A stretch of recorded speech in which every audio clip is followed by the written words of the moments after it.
Hi, this is Lana Lisa Williams, aka Survival Woman, because I have learned how to survive on this hostile planet. Yep. And I share my tips with you. I'm going to have a few more coming up, like my top 10 tips. Yep, going to do that one. And how to beat blue light coming from a machine like a computer or a phone, and so on. But today is January 26, 2022. And it's been 2 years almost that California has been locked down pretty much yet in a lot of ways. And they are still requiring face masks everywhere. And in Los Angeles County, you can't go inside a building without showing your vaccine mandate option on your phone or your vaccine card that you actually got the COVID vaccine, which has been around less than a year and has not been well tested. But that's, just another thing. Just life with COVID in California is like life with communism.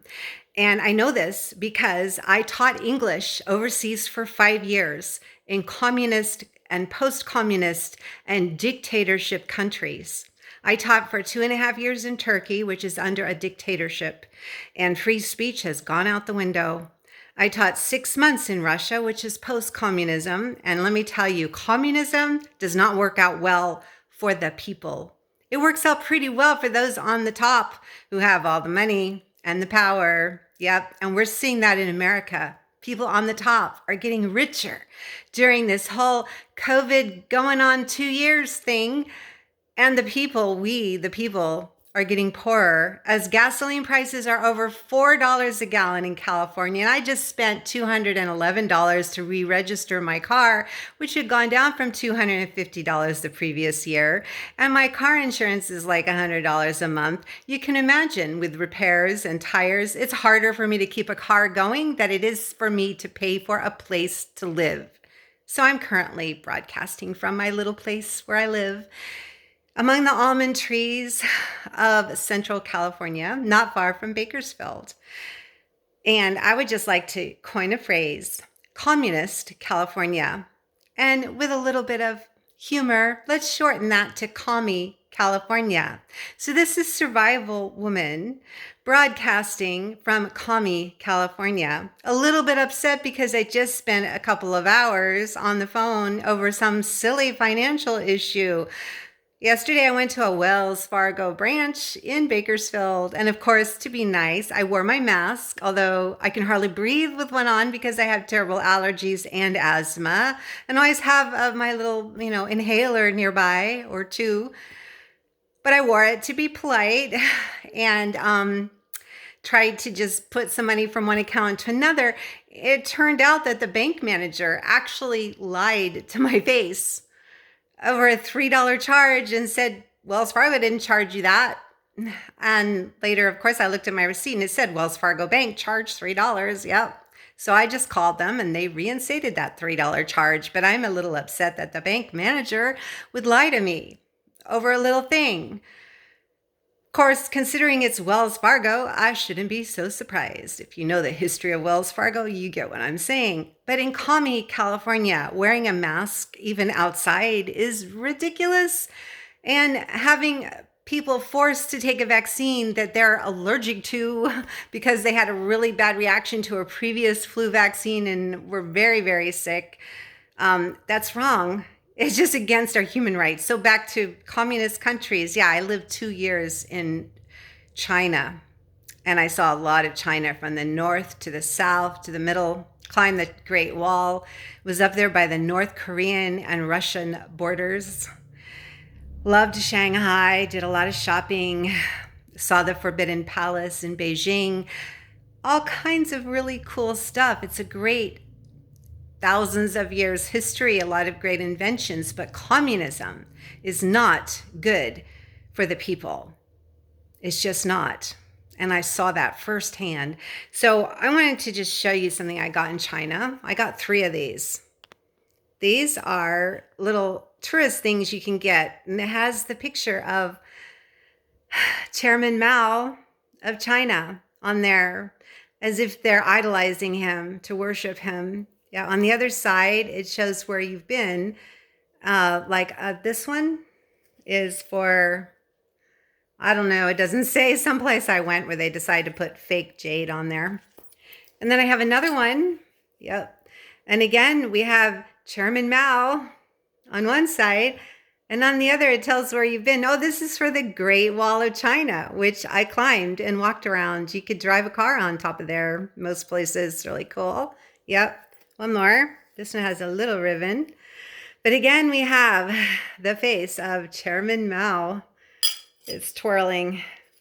Let me find. Oh, no, in this one, they don't have his face. They've got a zodiac sign on one end. And this is from the Summer Palace, I think, and a picture of where you went on the other. Yep, red. Chinese love the color red. Yep. It used to be in the old times that the Chinese emperors alone could wear red, and only the palace could have red. And so it's ironic that after the Communist Revolution, which included, I don't know where the shadow is coming from on me. I think it's weird. The Communist Revolution, which included in the 1960s a cultural revolution, quote unquote, cultural revolution, where teenagers rose up and slaughtered doctors and teachers and anyone they thought was in authority or had money. And millions of people died in China under the Cultural Revolution, under communism. So many millions you can't even imagine. Like millions of people died under Stalin in Russia.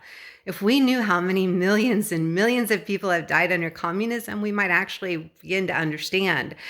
Commie California, that's not a place we want to be. That's not a destination we want to go in this state of California. So, being a little upset. Money's tight, gas is expensive, and I was arguing on the phone over a $3 charge in my bank, which eventually I got back. Upset that the branch manager had to lie to my face about it. I am just saying, communism is not a pretty picture, and the color red represents blood. Blood of the people, ruled by the few rich ones on top. And we look at the so-called leaders in a lot of places in America right now. If we knew how much money they've made in the last couple of years under COVID restrictions, we might pause and think, do we want communism in America? I would leave Commie California today if I could.